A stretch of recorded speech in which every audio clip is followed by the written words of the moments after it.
And this, the animal portrayed as the noble king of the beasts, along with his fellow hunting experts, supposedly lording it over their domain.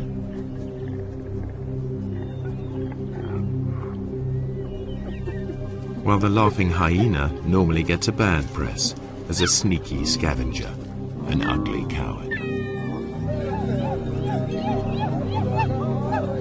Usually too, humans are kept out of the shot, yet the presence of the Maasai and of their cattle affects the whole balance of nature in this area. Now, the most sensitive low-light camera in the world shows you truer images.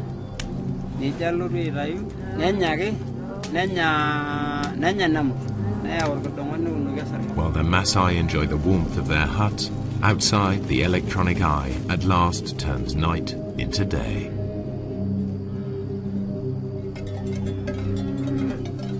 In the pitch black, unexpected scenes challenge conventional expectations.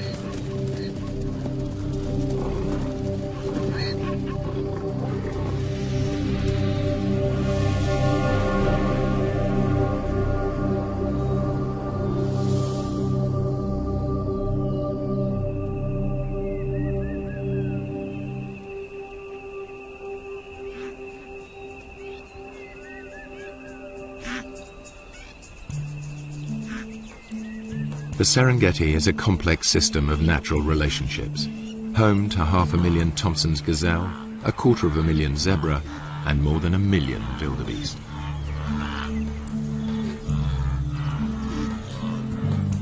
The wildebeest are the stars of the spectacular migrations as they follow the rains to lush grasslands. This is the greatest concentration of game in all Africa.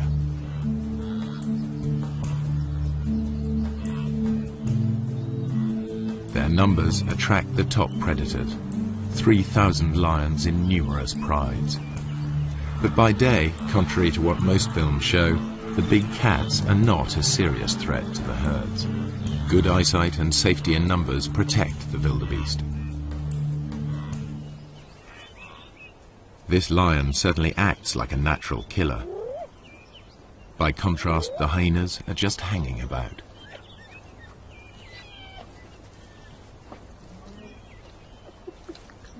In fact, he didn't make the kill. He stole it from more skillful hunters. The blood on their faces proves just who did make the kill. All too often, hyenas are portrayed as light-fingered latecomers. Yet, while the hyenas were feeding, the Prince of Thieves appeared. This is the bit most wildlife films leave out. Lions pinch the hyena's prey. Far from scavenging for a living, 9 times out of 10, hyenas make the kill.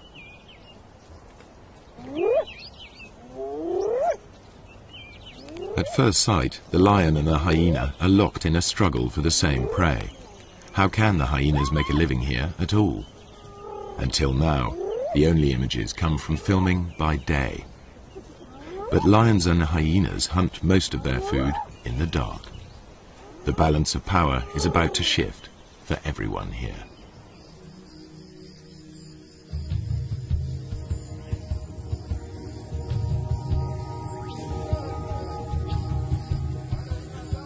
Serengeti straddles the border between Kenya and Tanzania. But the Serengeti plains stretch far beyond the park boundaries, and to the east live the Maasai with their cattle. At dusk, they retire with their herds to the safety of their villages, or bomas.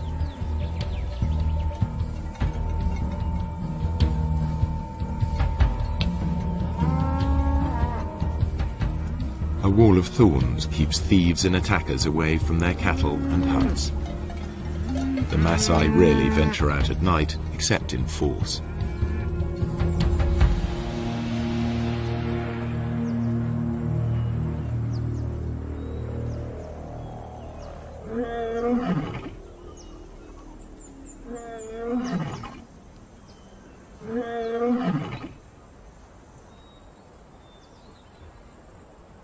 Empty by day, The grazing land suddenly looks rather full, and these cats are not here for a nap.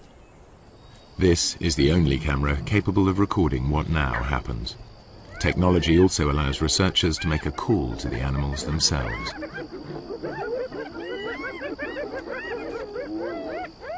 Tom Maddox is counting predators in the Serengeti. He too thought the Maasai land was empty of lions and hyenas, as they're never seen by day. But Tom soon got a shock. Now he prefers to make his observations from the safety of his Land Rover.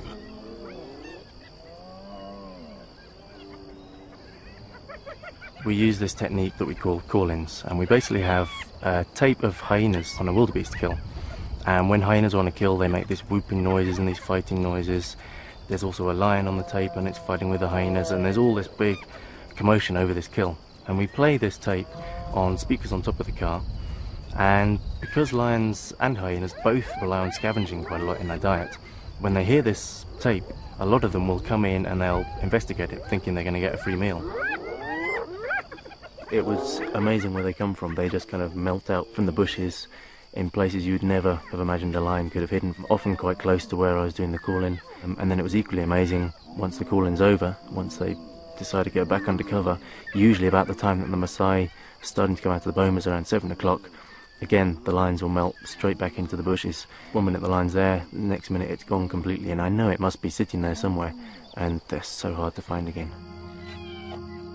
The ultra-sensitive camera is many times more powerful than Tom's military scope.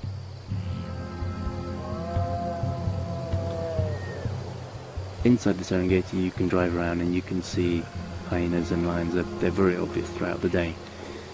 Outside the national park, that doesn't happen. You can drive around for days and days and not see any. The fact that there are any lions at all on the Maasai's land is surprising. So far, I'm finding an extremely high number of lions outside the park. In fact, it's comparable to certain areas within the park. So the lions are actually doing extremely well in an area where people are living and working and grazing their cattle, which to me was extremely surprising. Hyenas are also extremely common. Compared to inside the park, there were fewer, but there are still a sizable number thriving outside the park, and you will actually see them when you drive around in the evening. The hyenas are usually pretty visible. No wonder the Maasai report meeting wild animals frequently, even by day. Another worker on the night shift is Paula White. She's interested in studying hyenas in this different world, to learn how they and the lions carve up each other's catches. And like her quarry, she follows her ears. I'm going out to see if I can find some hyena kills. Take a look at how many clan members are on the kills and whether or not there's any clashes going on. I'll also be looking for lion-hyena interactions because I'm really interested in how the two species interact down here with all the game present, whether or not they're still more likely to steal each other's kills or whether they're more likely to go after a new animal of their own. So what I'd be doing is driving the roads looking for action, and then I'd stop once in a while and listen for sounds of kills, listen for any animals whooping. Sounds travel much further in the cool night air. On a still night, hyenas can hear whooping over 10 kilometers away.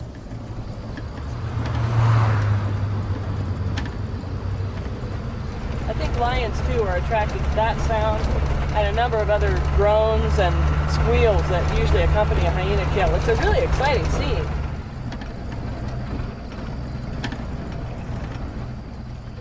There's a hyena running in front of me on the road right now. And the way he's running, I imagine he's going for a kill, so I'm going to stop and listen right now. What Paula and Tom are seeing leads them to rethink the conventional ideas about hyenas and lions at night and day.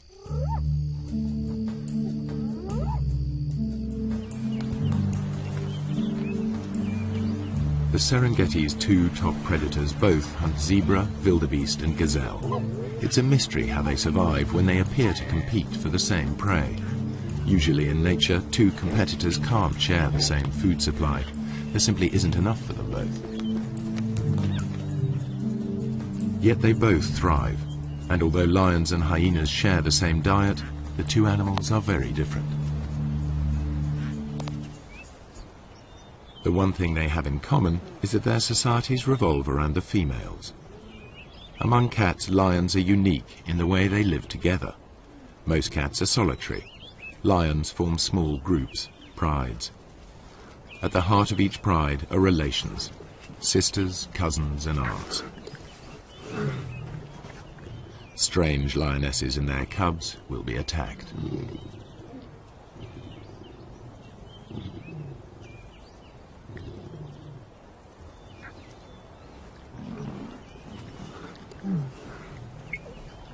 They cooperate to raise cubs. Lionesses will even suckle cubs of other pride members.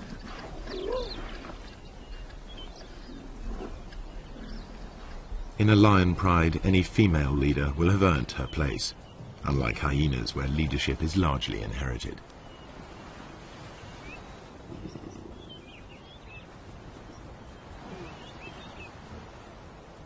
At times the males are absent, at others they hang out with the females.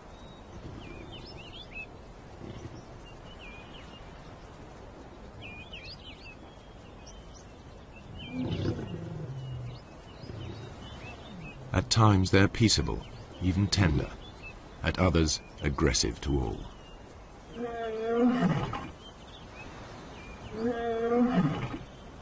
In spite of their smaller size, lionesses not only retaliate, they may even pick fights with the males.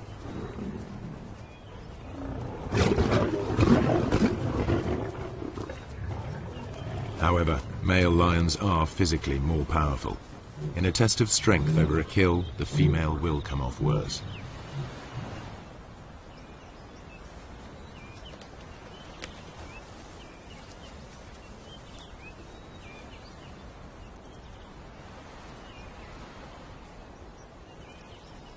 Spotted hyenas live in large clans, averaging 50 or more members. But the whole clan is not always together. Individuals and small hunting groups spread out over the plains in a living net.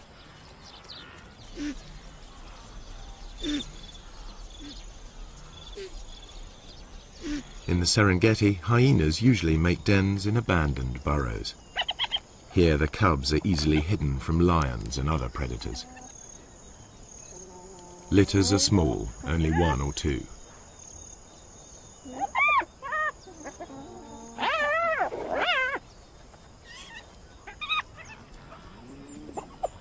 Hyena society is maintained by the rank that each animal inherits. If Mum is high-ranking, they'll be high-ranking too, provided they've inherited her strength as well. Females may fight females, but males hardly ever fight amongst themselves, and certainly wouldn't dare attack a female. Clan life is ruled by the females, who are almost a quarter bigger than the males.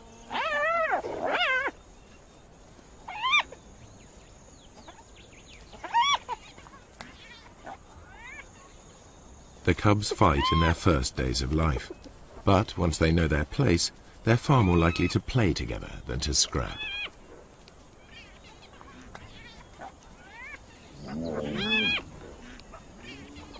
The males can behave as best friends, even if they're members of different clans. Hyenas' behavior is highly complex.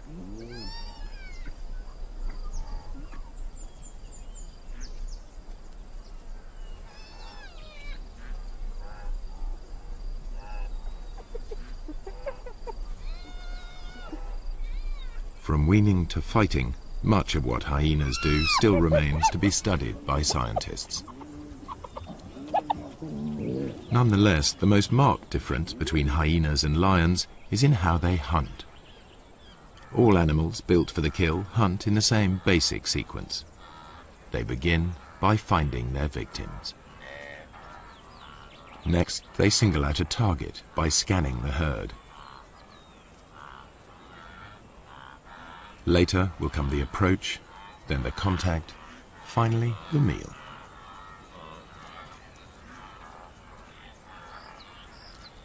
How they hunt differs sharply between hyena and lion. The hyenas get as close as 20 meters in full view of their prey before the herd wheels and flees. The hyenas will try to scatter the wildebeest before singling one out. The Maasai call the hyenas doctors because they can recognize the sick and the weak.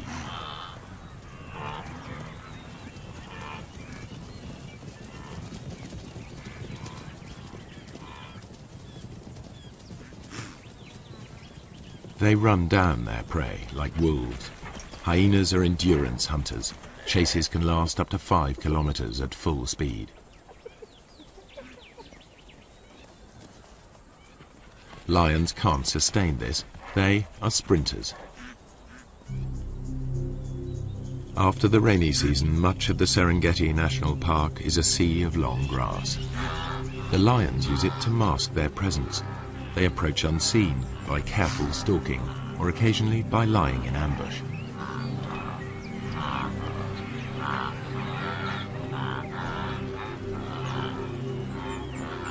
Outside the park, where the Maasai graze their cattle, the grass is shorter. Any predator risks a confrontation with armed herdsmen. The lion sticks out. Not much chance of an ambush here. Hunting under cover of night makes more sense. As the sun goes down, life gets easier for the Serengeti's predators. Dusk diminishes to near complete darkness, which can continue all night if there are storm clouds or if it's a moonless night. The only camera on the planet powerful enough to see in total blackness even picks up stars invisible to human eyes.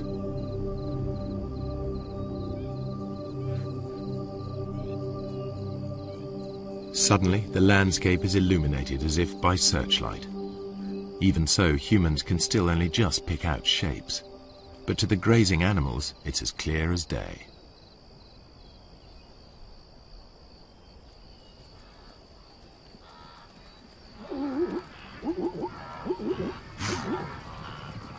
The camera reveals crouching lions invisible to the naked human eye.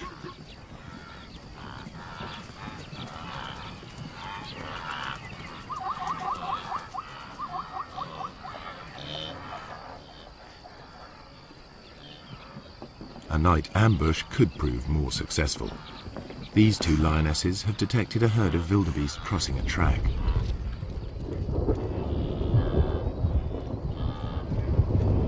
When the moon is up, the lions are limited to the techniques they use by day, stalking and ambushing. But it won't always be so light.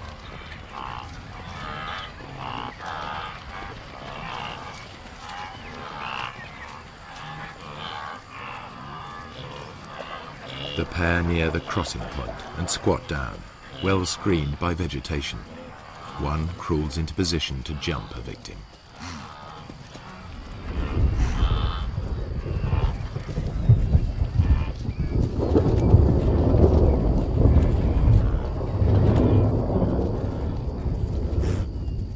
A quick dash and it's soon over.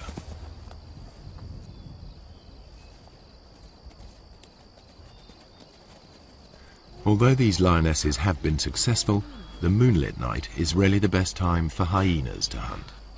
The cool of the night air allows them to keep on running, something the easily tired lions cannot do.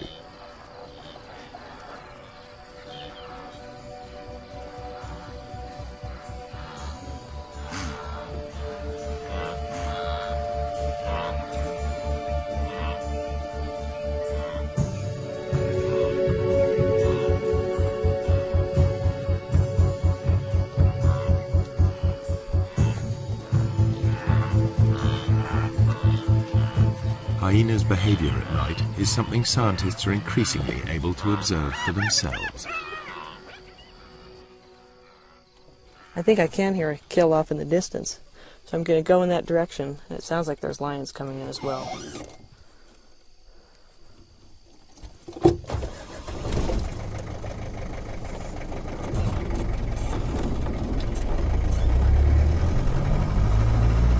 Paula ultra-white night vision goggles work because they and the camera see in the special infrared headlights of her Land Rover.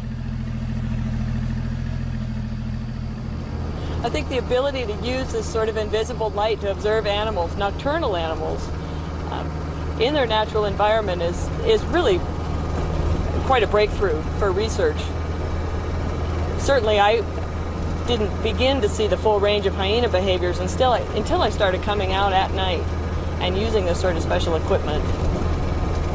It was very frustrating to me otherwise, because as dusk was falling and my own ability to observe them was ending, I knew that the hyenas were just beginning to wake up and just beginning to start their day, as it were, but I was left out of it.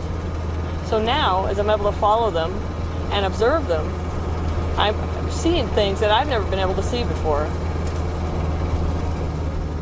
Now Paula can see in the dark, but it's her hearing that guides her. You often hear hyenas whooping at night, and that can mean any number of things. They're advertising their own location, they're trying to find other clan members. But the one sound that you really associate with a kill is a giggle. And actually that's where the term laughing hyena came from.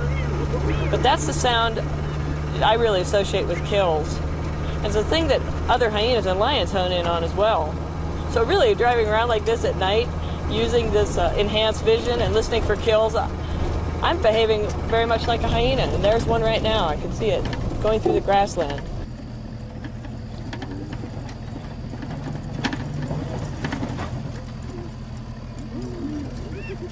A hyena's jaws are among the most powerful of any animal species. The sharp front teeth shear through skin and meat. Their jaw muscles are as big as a man's arm. At the back of the hyena's mouth, huge crushing teeth are strong enough to crunch up solid bone. Yet it's a remarkably peaceful scene. Male hyenas are nature's gentlemen when it comes to sharing a kill with their clan.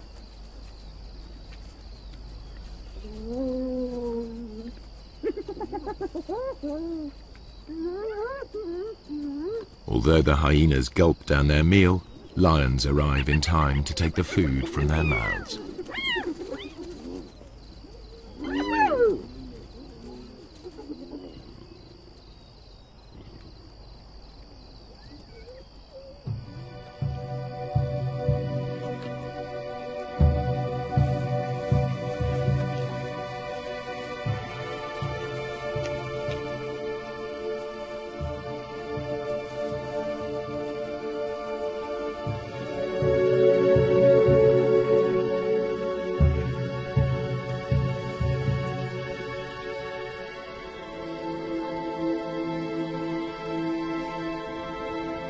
The camera unveils a night world full of animal life. Just how close these animals come to humans astonishes the researchers.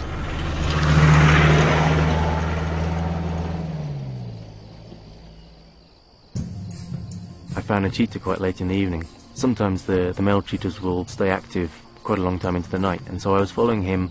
It went past dark. It was about 7:30, 8 o'clock in the evening, and he was walking straight up the road, straight towards a Maasai village. And I thought this was going to be fantastic. I was going to see how close cheetahs would get to Maasai villages, and suddenly he went leaping off the road.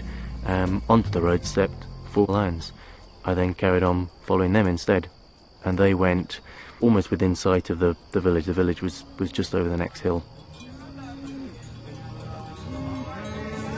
Lions will even break into Maasai villages in an attempt to reach the cattle inside. The Maasai mount a defense, but it's dangerous. The balance of power has switched. The nocturnal hunters are in their element.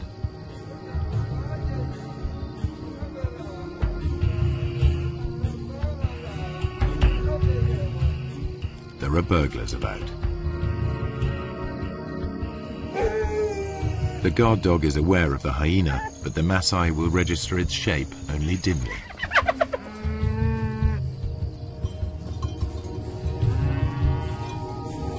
The men must rely on tracks to point them in the right direction.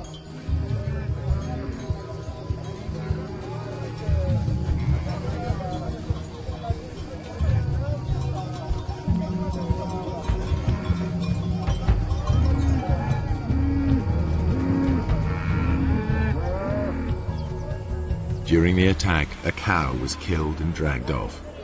The following morning, the Maasai inspect the corpse. They can easily identify the cause of death. Wringing the neck are distinctive punctures, the suffocating bite of a lion.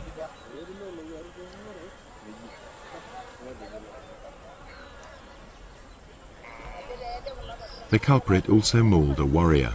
The wounds could quickly become infected. The tribal doctor cleans the site thoroughly, without anesthetic.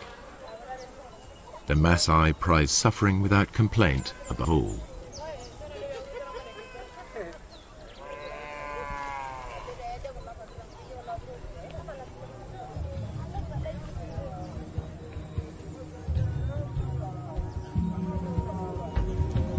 The lion's assault will trigger a deadly surge.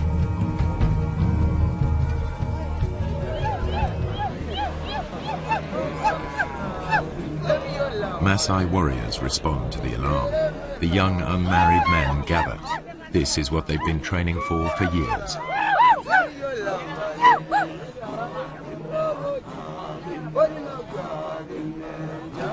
It's the supreme test of their stamina and self-control, and a test of their ability to bear pain without flinching. This is what they've been waiting for just such a chase. Success will give them a passport to adulthood, the chance to find a good wife. Failure will mark them for the rest of their lives.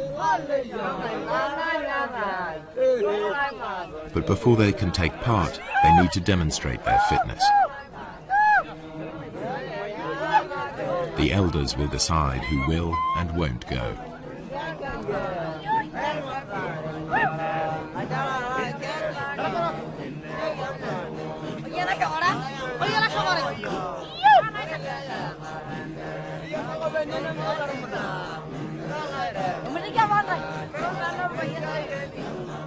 The warrior group arrives at the settlement where the cow is taken.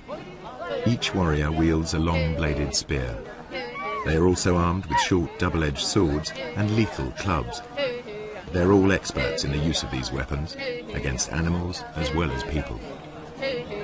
In many areas, the warriors are now outlaws, but in this part of the Serengeti, their ceremonies are tolerated. Lion hunting by the Maasai is illegal, but these warriors are so far from the towns, they are generally allowed to continue. A day of ritual begins with chanting and dancing to hypnotic rhythms. Warriors demonstrate their strength and agility by leaping.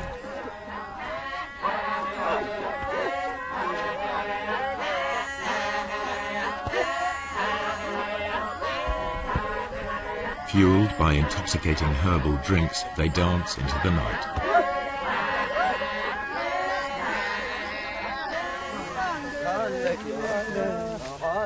More warriors arrive from further afield, eager to be selected. Everyone is in a frenzy of anticipation.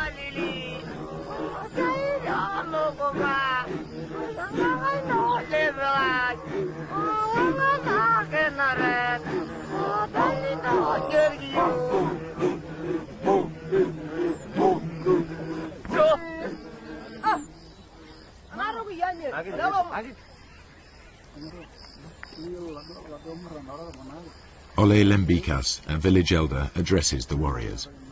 He sobers them by reminding them of the dangers ahead.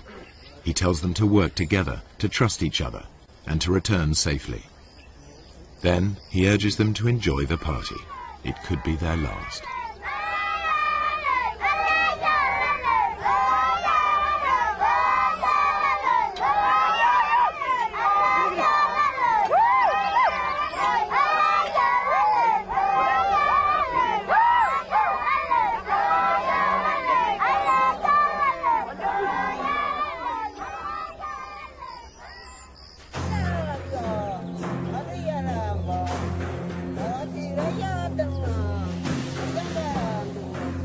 In the morning, two hunts unfold far apart.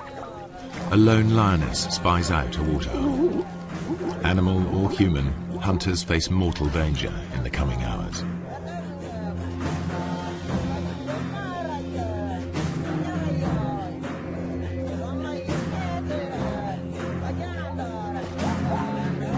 For lions, daytime hunts are the most difficult.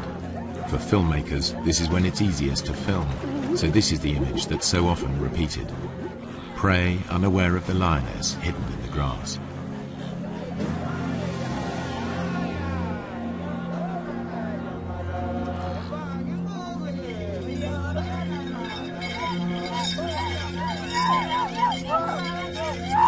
The hunters head for the place where a lioness was seen recently, the one they believe killed the cow.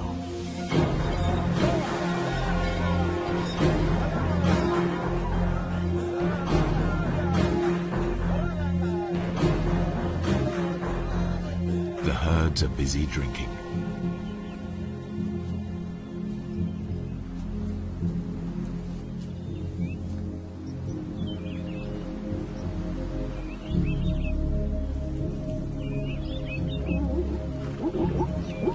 Zebras have keen sight. Their bulging eyes give a wide-angle view of danger.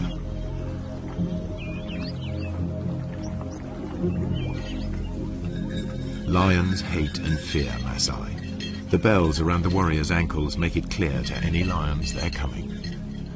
The lions on Maasai land will always hide in deep cover. The warriors must flush the beast out into the open. Then they have a chance to tire it out before they come in with their spears.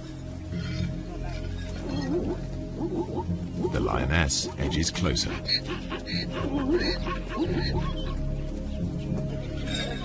The warriors' search may last all day, covering up to 40 kilometers.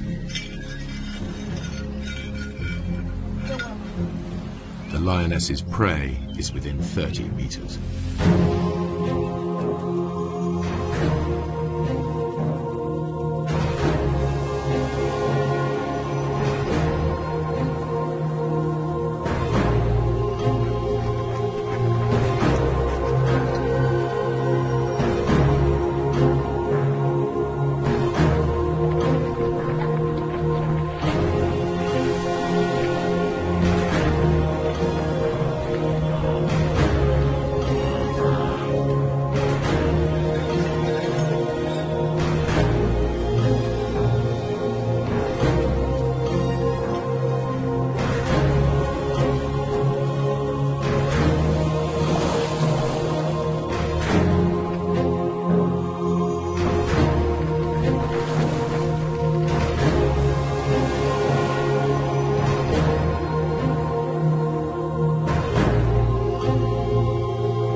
They think it's all over. The warriors head back empty-handed. The lioness returns to collect the cub she left earlier.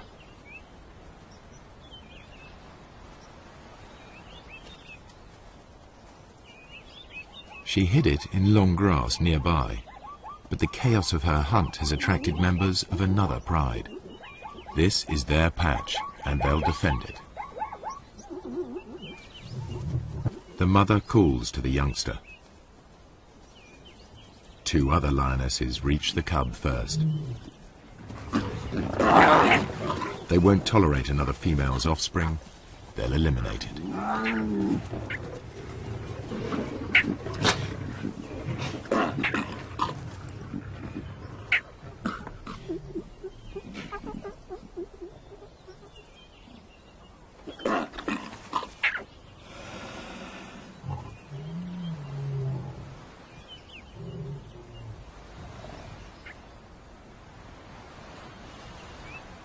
This is not about hunger. The corpse is left to the vultures and hyenas. The mother's life too is under threat. She's no relation. The pride will kill her if she stays.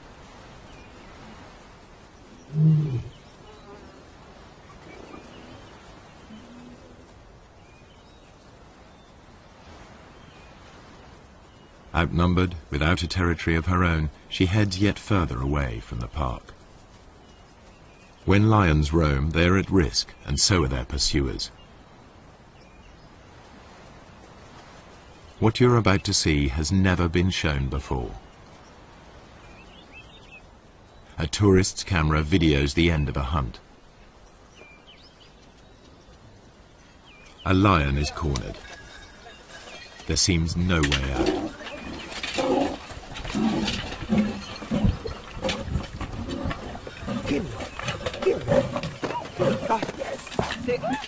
A warrior throws a spear.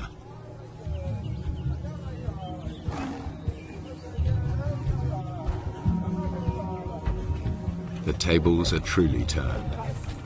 Teeth and claws strike home. The wounded warrior continues, believing the lioness chose him as the weakest.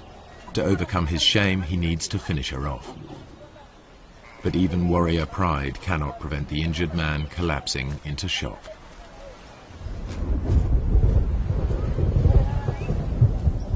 Meanwhile, the lioness dies of her wounds. She's wearing a radio collar, a park lion. Two different worlds clash. The Maasai collect a trophy, the scientists collect data. Each sees the lion in a different light. It's not a romantic, we like to live with wildlife kind of situation, but they never do something to the extent that if a lion is being a problem, they don't go out and try and kill every single lion that they can find in the entire area. I have great respect for them for tolerating them to such a great degree. In truth, the warriors have made a lethal mistake. The wrong lion has paid the price, and the outcome is nearly fatal for one Maasai.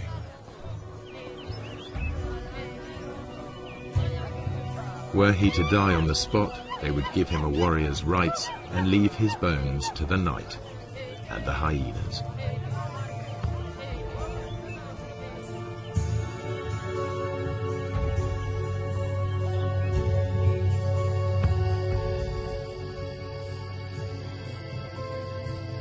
Night is the time of the four-footed hunters. Most hours are clouded over or feebly lit by faint stars.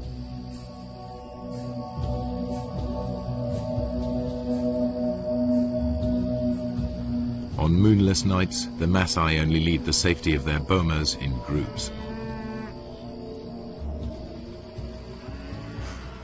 But there is no safety in numbers now for the grazers of the plains.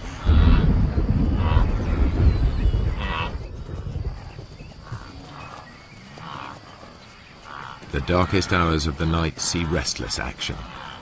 Animal hunters are about in numbers never seen during the day.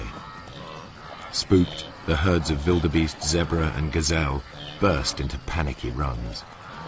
They fear lions and hyenas are nearby, but only the camera can see them.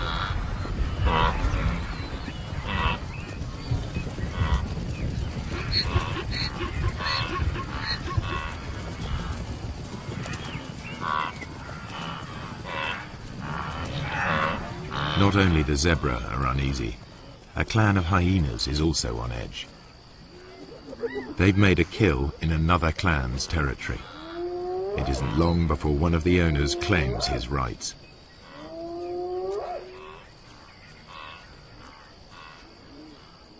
He calls for support from the other residents.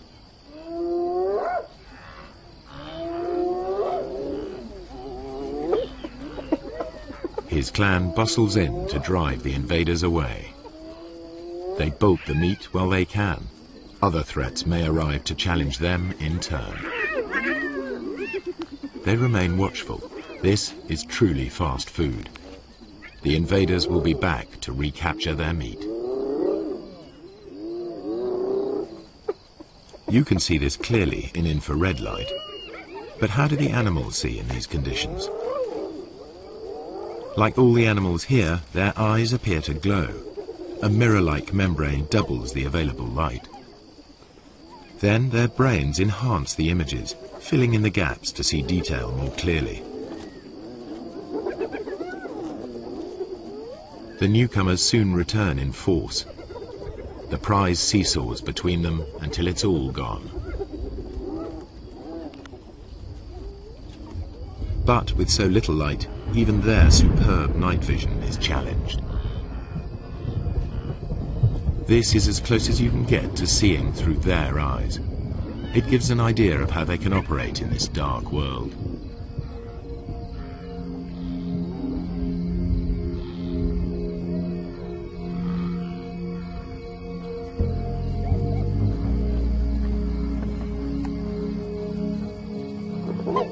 The lions and hyenas continue their battles, as if unhindered by the darkness. Once again, the lions have stolen the hyena's kill, but they all appear to be able to see exactly what's going on.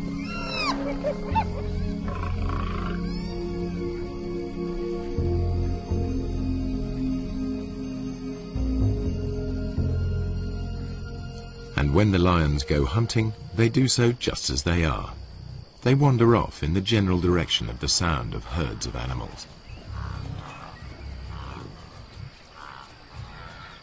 To the lions, the herds are almost invisible at any distance, just dull grey smears.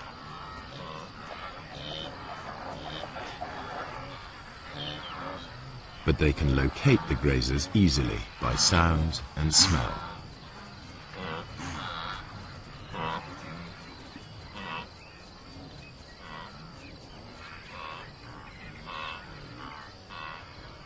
Night is the only time that lions can approach undetected here on the short grass plains. You are about to see for the first time how and when the lions of the Serengeti catch most of their food.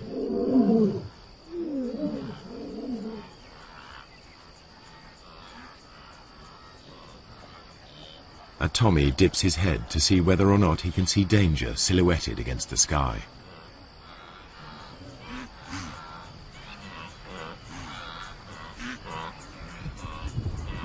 The circling lion is almost invisible.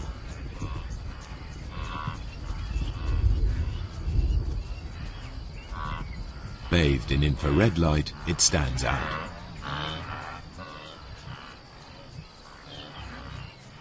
Another Tommy can hear something and is off.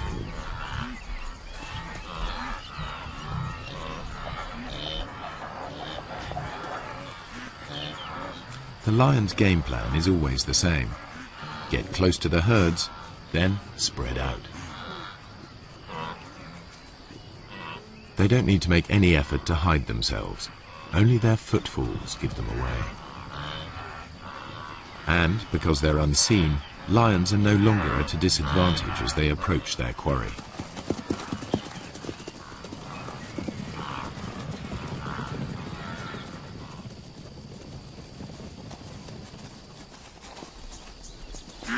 Two young males take a small zebra with ease.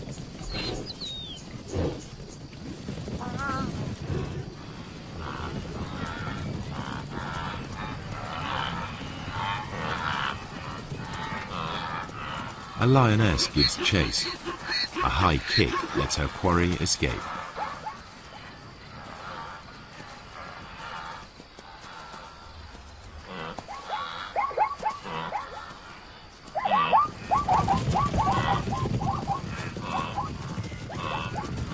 Soon, two lions bring down a fine stallion.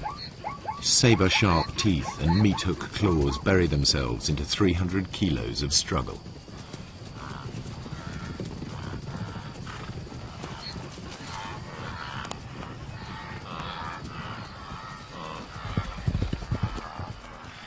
One lion grips the throat in a stranglehold, the other prepares to feed. Their ability to keep a grip on their prey in pitch darkness makes the kill possible. Everything the camera has disclosed comes together. The apparent competitors for the same food survive because there are times when one is more successful than the other. The animals hunt in different ways, by day and by night, and in differing light. These unique images show that the relationship between lions and hyenas is more complex than traditional pictures allow.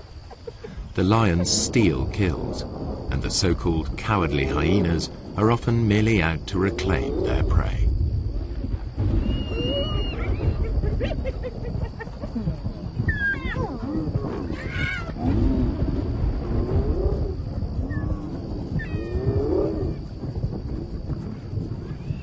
Don't say you've never seen a brave hyena. A thieving male lion is forced to take them on. The hyenas persist even though a single blow could be fatal. This frequent nighttime behavior has never been recorded before.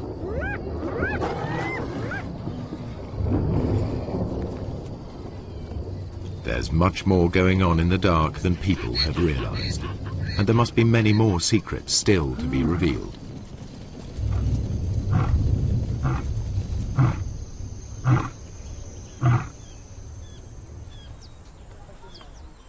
At dawn, the Maasai dismantle the thorns barricading the entries to their bomas. No lions or hyenas are to be seen outside. The killing fields of the night are transformed into places where cattle may safely graze.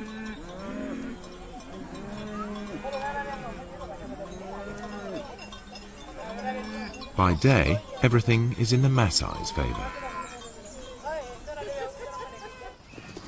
The cool of night and the light of the moon are ideal conditions for the hyena, a long-distance runner. But the darkest nights belong to lions, which can rely on built-in weapons and brute force. The truer picture that has emerged applies by day as well. Hyenas can kill when lions are too conspicuous, and it's the lions that are the scavengers.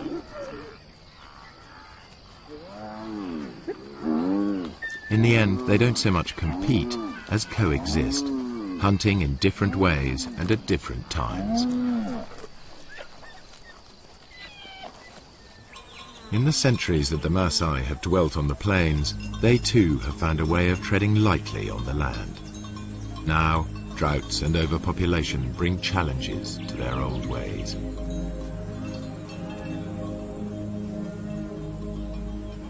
Within a decade, this cattle pasture will be covered with crops. Predators and herds will be gone, only preserved in the zoo-like national park.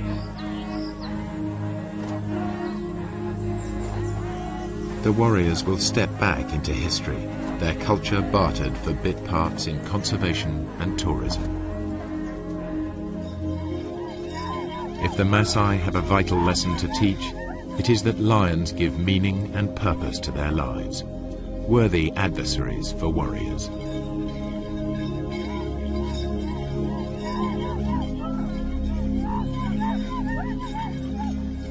Their spears are already being beaten into plowshares. A patchwork of fields is appearing. Soon, fences will spring up. Nature's carefully crafted balance of power will be upset, animals and people in conflict. The picture that emerges may be starker, but it is more realistic. And never again will you be taken in by that well-groomed imposter posing as the king of the beasts.